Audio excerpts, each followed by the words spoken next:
नमस्कार मित्रों, इंदिरा मैथ मस्ती के YouTube चैनल पर आप सभी मित्रों का स्वागत है। और जिसका आपको इंतज़ार था वह घड़ी आ गई है और आपका आज से नया चैप्टर प्रारंभ हो रहा है, लासापा और मासापा। तो आइए मित्रों, मिलकर इस यात्रा को प्रारंभ करते हैं, एक नई दिशा देते हैं। आज का अगला टॉपिक है लघुत्तम समापवर्तक और लासापा मतलब मासापा। देखिए इसको लिखते क्या है मित्रों, लघुत्तम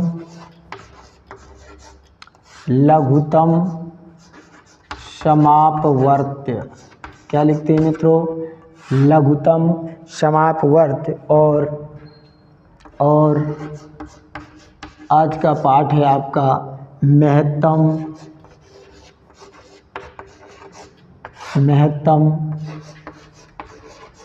समापवर्तक।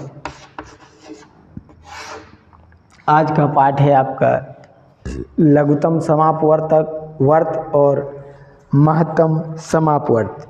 तो आइए मित्रों जानते हैं लासापा क्या होता है और लासापा क्या होता है और मासापा क्या होता है।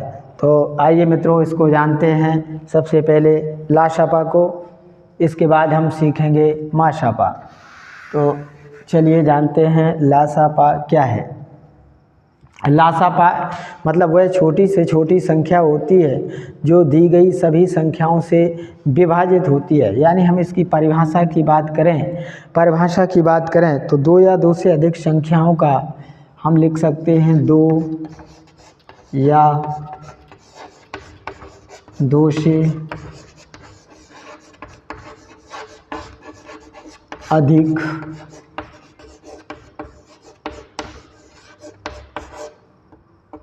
संख्याओं का लघुत्तम समापवर्त। हमने क्या जाना मित्रों, दो या दो से अधिक संख्याओं का लघुत्तम समापवर्त वह छोटी से छोटी संख्या होता है, वह छोटी से छोटी संख्या होता है, वह छोटी से छोटी संख्या होता है जिससे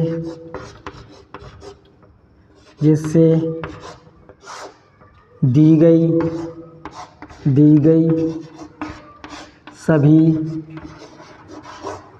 संख्याएं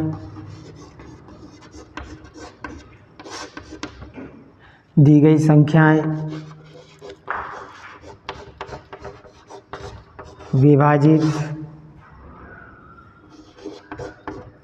दी गई संख्याएं, मुझे लिखना चाहिए मित्रों यहाँ पर पूर्णतः विभाजित हो जाती हैं।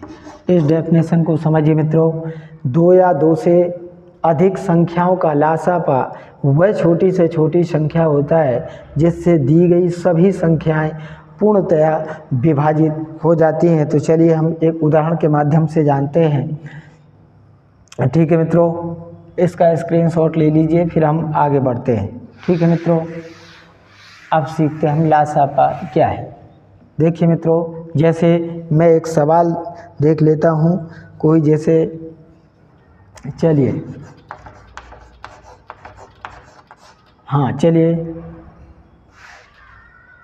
पहले मैं बता दूं, लासापा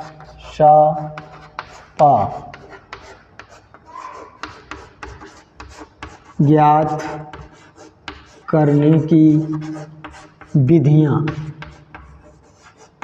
हम जानेंगे लासापा ज्ञात करने की विधियां। तो इसकी दो विधियां होती हैं मित्रों।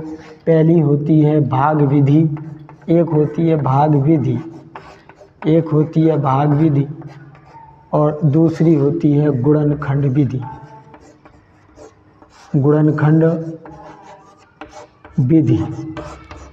कितनी विधियां होती हैं?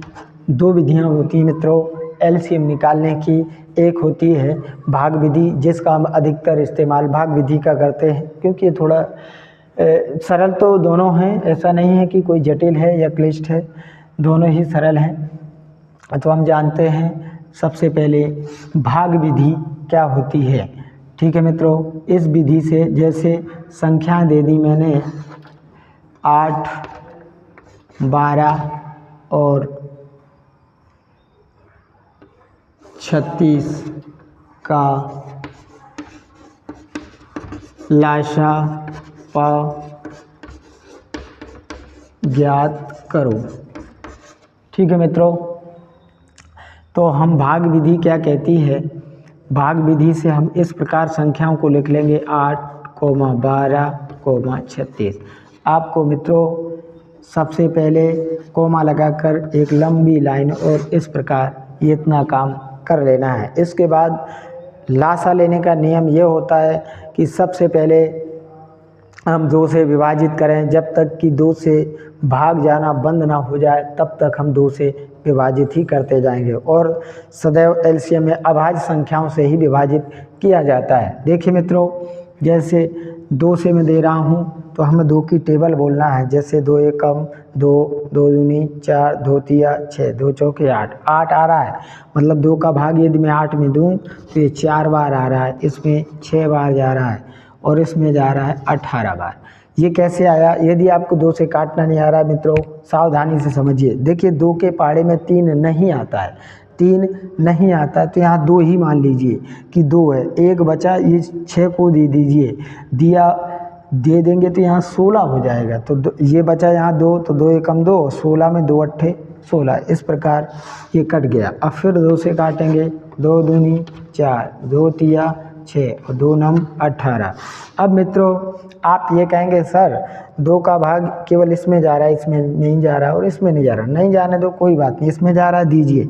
तो 2 का भाग 2 में देंगे एक बार, जिसमें भाग ना जाए उस संख्या को मित्रों ज्यों का त्यों उतार लेना है। 3 में भाग नहीं जा रहा है तो 3 को हम ऐसे कैसे उतार लेंगे, 9 में भाग नहीं जा रहा है 9 को ऐसा ही उतार लेंगे। अब देखिए 2 के बाद हम देंगे 3 से, क्योंकि 1 में नहीं जा रहा तो 1 लिख लें, 3 का भाग 3 में एक बार, 9 में कितनी बार मित्रों 3 बार। अब फिर पुनः 3 से देंगे तो 1, यहाँ 1 था और यहाँ 3 एकम 3, जैसे ही 1 1 आ जाए हमारा एलसीएम हो गया। अब इन फैक्टरों को आप लिखिए, जैसे 2 गुणा 1 और 2 गुणा 1 और 2 गुणा 3 गुणा 3 मित्रों, यानी 2 मल्टीपल 2 मल्टीपल 2 मल्टीपल 3 मल्टीपल 3।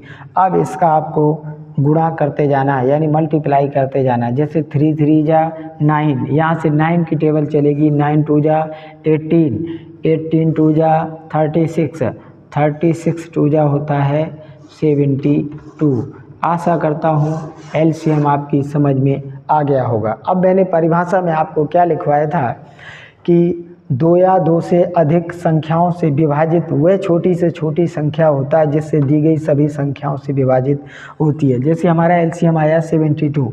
अब 8 का भाग देकर देखिए क्या ये जा रहा है, और यह सबसे छोटी संख्या है, इससे छोटी कोई संख्या है ही नहीं जो कि 8, 12 और 36 का सभी में भाग जाए।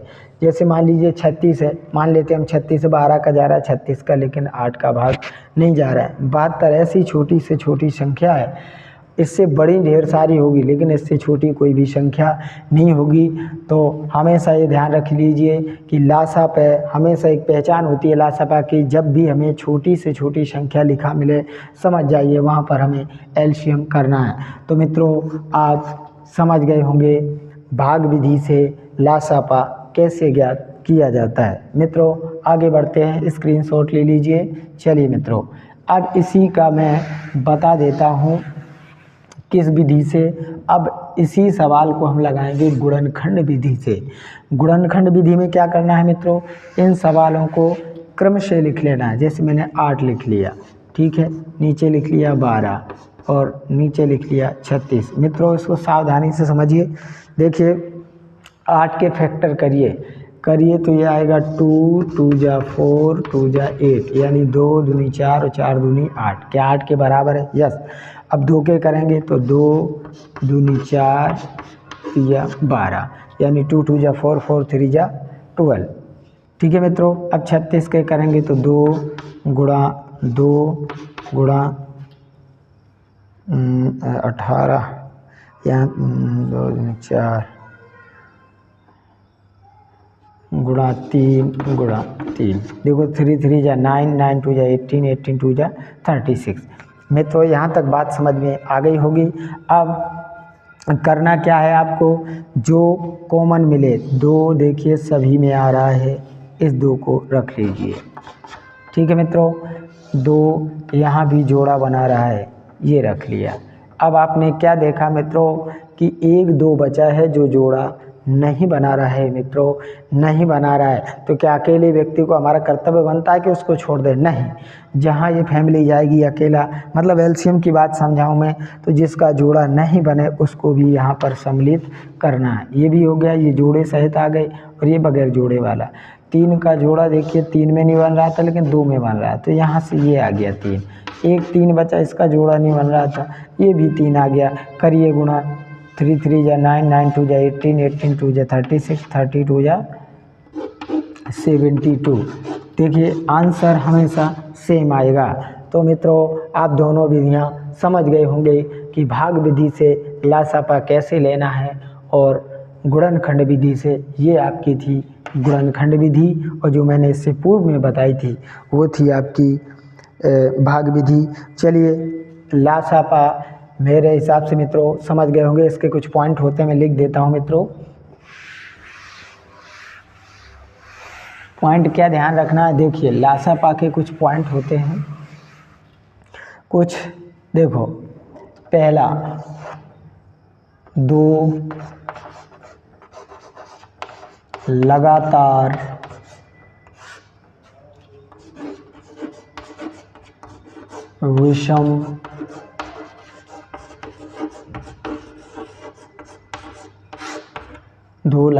विषम संख्याओं का लासापा 2 लगातार, सॉरी मुझे ये तो मासा में लिखाना था, चलिए है ना। तो अब हम जानते हैं महत्तम समापवर्तक, क्या जानते हैं मित्रों, महत्तम समापवर्तक।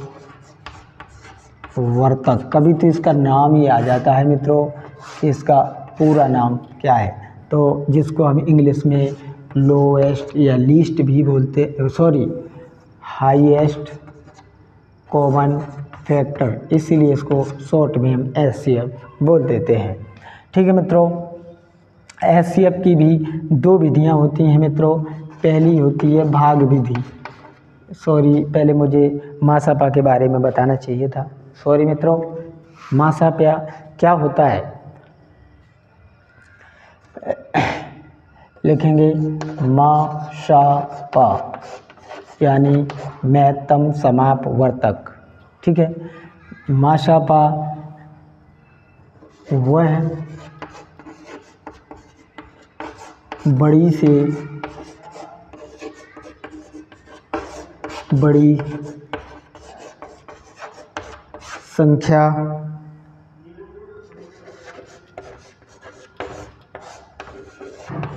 मासापा वह बड़ी से बड़ी संख्या होती है,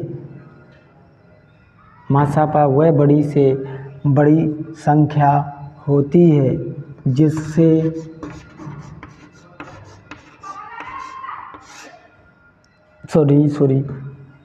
जो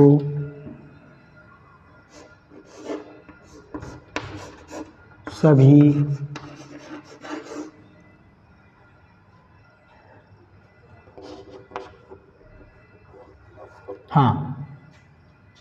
सभी संख्याओं को पूर्णतः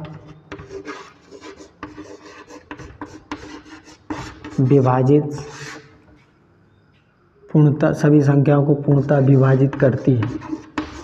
आपको ये याद नहीं करना है, मैं खाली इसकी जानकारी दे रहा हूँ। आप तो ये सीखिए एचसीएफ क्या है। इसकी भी दो विधियाँ होती हैं मित्रों। पहली एक होती है भाग विधि। कौन सी मित्रों? भाग विधि। और दूसरी होती है गुणनखंड विधि। गुणनखंड विधि। तो मित्रों हम इसका स्क्रीनशॉट ले लीजिए। ये ध्यान रखना, मासा बड़ी से बड़ी संख्या होती है और लासापा छोटी से छोटी संख्या होती है। तो मित्रों इसके बाद हम बारी बारी से एक एक विधि का वर्णन करेंगे। इसका स्क्रीनशॉट ले लीजिए। चलो मित्रों अब आते हम पहली बात पर, भाग विधि से मासा। भाग विधि की चर्चा करते हैं। भाग विधि से किस प्रकार मासा निकालते हैं। जैसे मैंने एक एग्जाम्पल दे दिया, जैसे मैं चलो कोई बात नहीं, लिख लो जैसे 12, 18, 24 इन संख्याओं का मासापा ज्ञात करना है। तो मित्रों एक काम करते हैं, अपन दोनों विधियों से जानते हैं तो ज़्यादा बेस्ट रहेगा, ताकि आप भी अच्छे से समझ पाएँ। एक तरफ मैं बता रहा हूँ आपको भाग विधि से, भाग विधि से, और एक तरफ बताऊंगा मैं आपको गुणनखंड विधि से। कौन से मित्रों? गुणनखंड विधि से। देखो मित्रों समझ लीजिए, भाग विधि से सवाल एक ही रहेगा। अभी मैंने लिखा था क्या? 12, 18 और 24। ठीक है मित्रों, ये यहाँ भी रहेगा 12, 18, 24। फिर इसके बाद जो आपको अच्छी लगे वो अप्लाई कर लेना। भाग विधि क्या कहती है? इन दी गई संख्याओं में से सबसे छोटी संख्या चुनिए। तो आप कहेंगे सर सबसे छोटी संख्या है 12। 12 का भाग दीजिए जो 12 से बड़ी हो। तो 12 से बड़ी 24 है, यस 18 भी है, लेकिन 12 से बड़ी कौन है? 18, इसके बाद है 24। तो हम 12 का भाग देंगे 18 में। 12 एकम 12, घटाएंगे यहाँ क्या बचेगा? 6। ठीक है मित्रों, 6 बचा। 6 का पुनः भाग जिस से दिया था हमने उसी में देंगे 12 में। तो 6 दूनी 12, यानी यहाँ पर शेषफल 0 हो गया। अभी 24 को हमने टच भी नहीं किया। जिससे ये 0 हो जाए उससे पुनः भाग देंगे। 6 से 0 हुआ था, 6 का पुनः भाग 24 में देंगे। तो यहाँ आएगा 6 चौके 24। जिस संख्या लास्ट में पूरी काट दे वह होता है मासापा। तो मेरे प्यारे मित्रों इसका जो एचसीएफ था वो आ चुका 6। ठीक है मित्रों, अब हमें जानना है गुणनखंड विधि से। इन संख्याओं को क्रमवार लिख लीजिए, 12, 18 और 24। ठीक है मित्रों, इतना काम कर लेंगे आप। 12 के गुणनखंड करिए, 2 2 जा 4, 3 जा 12। इसके करो 2 3 जा 9, 2 3 जा 6, 3 जा 18। इसके करो, देखो 2 2 जा 4, 2 जा 8, 3 जा 24, यानी 2 दूनी 4, दूनी 8, 3 24। अब मित्रों एचसीएफ किस प्रकार लेना है ध्यान रखो। मैंने एलसीएम में एक चीज़ बताई थी आपको, एक बात बताई थी एलसीएम में क्या बात बताई थी कि जिसका जोड़ा बने उसको लेना है और जिसका ना बने उसको भी लेना है। लेकिन एचसीएफ में ऐसा केस नहीं होता है। एचसीएफ में केवल और केवल वही आएगा जिसका जोड़ा बनेगा। जैसे 3 संख्याओं में ये 2 का जोड़ा बन रहा था तो हमने 2 उठा लिया। अब मित्रों 2 यहाँ है लेकिन बीच वाले में नहीं है, हम 2 को कदापि नहीं लेंगे। 3 देखिए यहाँ पर भी था, यहाँ पर भी था, यहाँ पर, मतलब तीनों केस में मिल गया तो हमने 3 भी उठा लिया। एक ये 3 बचा, ये कहीं जोड़ा नहीं बना रहा, ना ये जोड़े बना रहे, बिना जोड़े वाले। इसलिए कहते हैं मित्रों इस युग में बगैर जोड़े के हर चीज़ संभव नहीं है। तो याद रखिए इसका आंसर 3 2 जा 6। आशा करता हूँ मित्रों इस दोनों विधियाँ आपको समझ में आ गई होंगी। मैं पढ़ाने के लिए ढेर सारे एग्जाम्पल और पढ़ा दूँ, लेकिन मैं आपको चाह रहा हूँ कि मेथड को आप समझिए और समय के अनुसार आगे बढ़िए। तो आशा करता हूँ मित्रों गुणनखंड की और इसकी भी दोनों विधियाँ आपको समझ में आ गई होंगी। चलिए इसके बारे में चर्चा करते हैं। किस किस प्रकार के सवाल क्या क्या पूछे जाते हैं मित्रों।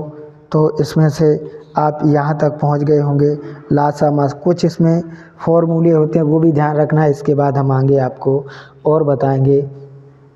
एक फॉर्मूला होता है इसमें, क्या होता है, पहली संख्या, क्या होता है मित्रों, पहली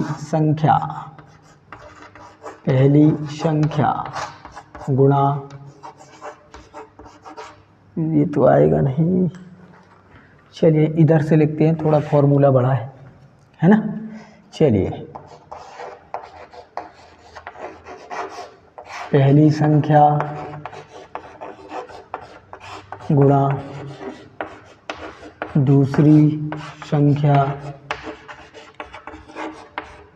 बराबर मा शा पा इंटू ला शा पा। आशा करता हूँ मित्रों ये पहला फॉर्मूला आपकी समझ में आ गया होगा।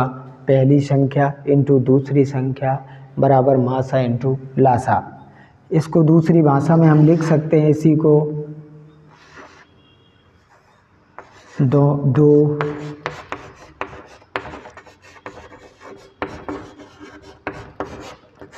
संख्याओं का गुणनफल, क्या कह सकते हैं, गुणनफल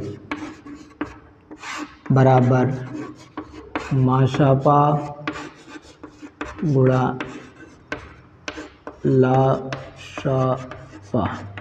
ठीक है मित्रों, हमने क्या जाना, एक फॉर्मूला ये है, पहली संख्या इंटू दूसरी संख्या बराबर मासा इंटू लासा। क्योंकि प्रश्न आते हैं, कभी पहली संख्या पूछता है, कभी दूसरी संख्या पूछता है, कभी ये देकर मासा पूछ लेता है, कभी लासा पूछ लेता है, कभी दोनों संख्याओं का सीधा गुणनफल दे देता है। हम इसको पक्षांतर भी कर सकते हैं। ठीक है मित्रों, तो यदि हमें पहली संख्या निकालना है मित्रों, कौन सी पहली, तो पहली को लिख लीजिए, पहली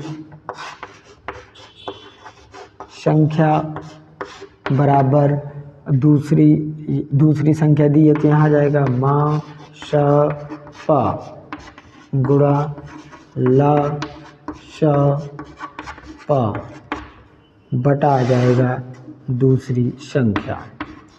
क्या आ जाएगा मित्रों, दूसरी संख्या। ठीक है, चौथी बात हमें ये जाननी है, जैसे दूसरी संख्या पूछ दे, दूसरी संख्या, तो यही फॉर्मूला पलट के आ जाएगा, क्या आ जाएगा, माशा पा गुणा लाशा पा बटे आ जाएगा पहली संख्या। यह एक संख्या भी लिखा होता है, पहली संख्या। ठीक है मित्रों, क्या आ जाएगा, पहली संख्या। इसका स्क्रीनशॉट लीजिए, फिर हम आगे और सूत्र लिखते हैं मासा निकालने का। ठीक है मित्रों, आशा करता हूँ आपने ले लिया होगा।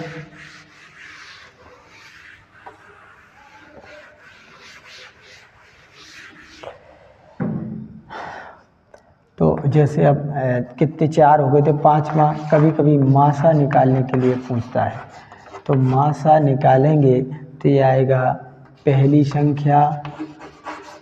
चलो मित्रों, मैं ऐसे लिखूंगा तो थोड़ा लंबा हो जाता है, पहली को लिख देता हूँ फर्स्ट, यानी फर्स्ट संख्या इंटू सेकेंड संख्या बराबर आ जाएगा ला श पा, सॉरी यहाँ लिखा। ठीक है मित्रों, और छठवीं बात ये जानते हैं, कभी इसी को इस प्रकार भी हम लिख सकते हैं, मा श पा। ये बात एक ही है, पहली संख्या गुणा दूसरी संख्या, मतलब दो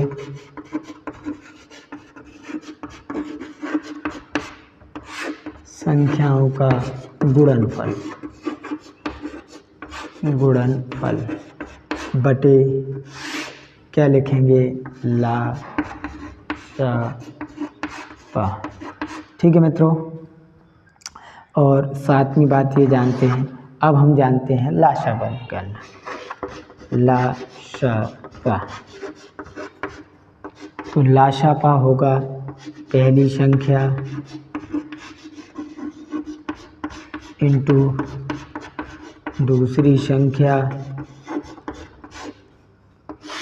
बटे हो जाएगा मा सा पा, या ऐसा भी लिख के आ जाए तो भी हम निकालेंगे ला सा पा बराबर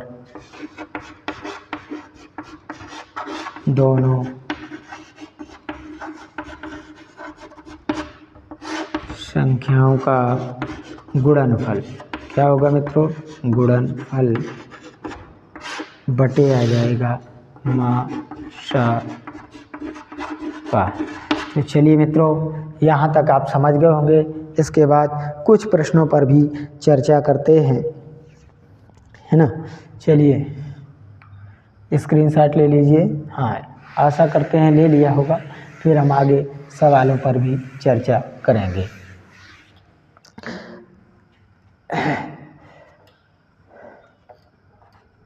हाँ, घात वाले ला सा पा। हाँ, ये समझ लीजिए घात वाले ला सा पा किस प्रकार होते हैं। जैसे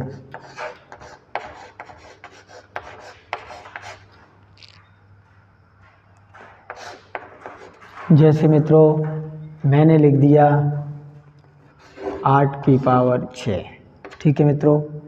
8 की पावर 11, 8 की पावर 19, 8 की पावर 27। इसका मुझे ला सा पा चाहिए। क्या चाहिए मित्रों? ला सा पा। मेरी बात को ध्यान से समझें। मैंने अभी एक गुणनखंड विधि से, इसलिए मैंने विधि बताई थी गुणनखंड विधि, ताकि इस बात को आप समझ पाओ। गुणनखंड विधि में मैंने आपको बताया था कि जो संख्या, जो भी अंक जोड़े बनाए उसको लाना है, और जो जोड़े ना बनाए उसको भी लाना है। तो मुझे बताओ, अगर इसका एलसीएम में 8 का मल्टीपल 6 बार करूँगा, 8 का 11 बार करूँगा, 8 का 19 बार करूँगा, 8 का 27 बार, तो इतना लंबा प्रोसेस हो जाएगा। तो मुझे बताओ 6 लेंगे, फिर इससे कुछ बचेंगे उनको लेंगे। इससे अच्छा ये है कि जो बड़ी पावर है 8 की पावर 27, जिसमें से ये भी 19 भी मिल जाएंगे, 11 भी मिल जाएंगे और 6 भी मिल जाएंगे। इसका यही हो गया एलसीएम। मित्रों, ये बात आपकी समझ में आ गई होगी। चलिए ये दूसरा उदाहरण लेता हूँ। जैसे कभी इस प्रकार आ जाता है 11 और -15, 11 की पावर -20, 11 की पावर -18, 11 की पावर -17। इसका क्या पूछे मित्रों? ला सा पा। क्या पूछे मित्रों? ला सा पा। आपको बिल्कुल भी कतई टेंशन नहीं करना है। आप ये समझो, अब आपके जहन में एक सवाल आ गया होगा कि सर यदि मैं 20 को ले लूँ तो इसमें 18 भी आ जाएगा, 17, 15, है ना ये। तो मित्रों आप कह रहे होंगे आंसर आ गया। गलत। ये कदापि आंसर नहीं है। क्यों नहीं मित्रों? माइनस में क्या होता है? माइनस का अर्थ ये समझिए कर्ज होता है। क्या होता है मित्रों? कर्ज। तो बड़ा कौन होता है? जिसके पास कर्ज कम होता है। ठीक है मित्रों। अब मान लीजिए एक उदाहरण के लिए समझिए, तो ये इसके पास 15 लाख रुपए माइनस है और ये 20 लाख के कर्ज में चल रहा है, ये 18 के कर्ज में चल रहा है और ये 17 के कर्ज में चल रहा है। तो मुझे मित्रों एक चीज़ बता दीजिए आप कि इसमें से एचसीएफ में क्या बताया था मैंने? बड़ी से बड़ी, सॉरी ये एलसीएम में। तो एलसीएम में जस्ट इसका अपोजिट करना है, जिसकी पावर माइनस में छोटी होती है, 11 की -15। यही संख्या ऐसी है जो इसका एलसीएम है। ये 11 की पावर -20 नहीं होगी। एलसीएम में जस्ट उल्टा हो जाते हैं। इसमें जो बड़ी पावर होती है, जो धनात्मक में, वो एलसीएम होता है, और इसमें जो ऋणात्मक होता है वो एलसीएम होता है। तो चलिए मित्रों, ये बात आप समझ गए होंगे और समय हो गया है विदा लेने का। तो थैंक यू, बाय बाय। और यदि वीडियो अच्छी लगे और आपकी समझ में आए तो कमेंट ज़रूर कीजिए, जिससे हमें एक नई एनर्जी, नई ऊर्जा मिलती है कि हमारा पढ़ाया हुआ आपकी समझ में आ रहा है। Thank you, bye bye, take care.